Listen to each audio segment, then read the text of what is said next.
Hello and good morning. It was a rough day in Cleveland yesterday, as we know. The Bucs losing 23-17 in overtime. It probably should not have even gotten to overtime, and we'll get into that and the coaching decision by Todd Bowles to not use any of his timeouts. But I first want to show you the box score here because this really tells you exactly what happened.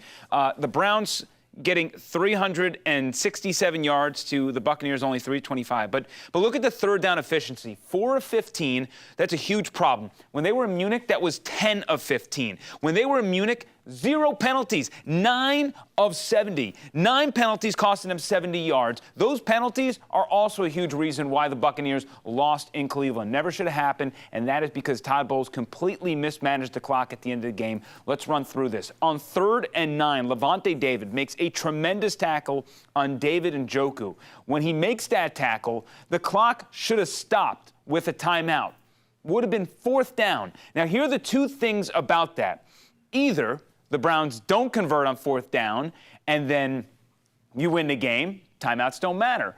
But if they do score, then you are working against yourself. That is your time now. The clock doesn't matter for them. It matters for you. And yes, they could have picked up a 1st down, Cleveland that is. But if they do pick up a 1st down, the Browns had a timeout anyway. They would have called it. And now the clock doesn't matter. You have to get a stop. So if Bowles would have called a timeout on the Browns' final possession where Njoku makes that remarkable one-handed grab, then Tom Brady and company probably have a minute-ish to drive down the field to just get a field goal. But what ends up happening is they waste 37 seconds because they didn't call the timeout.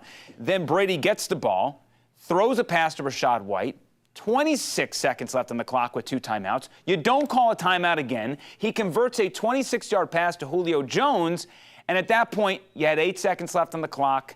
Brady has an incomplete pass to Cam Brate, and then you got to throw a Hail Mary. Twice in this game, Todd Bowles bungled the clock. And because of that, not only they had to go to overtime, they lost the game, and Tristan Wirfs got hurt and had to be carted off the field. Early reports indicate that it might not be as bad as what we thought, but still, never should have happened. And now this team has to win on Monday night against New Orleans to keep their lead in the NFC South.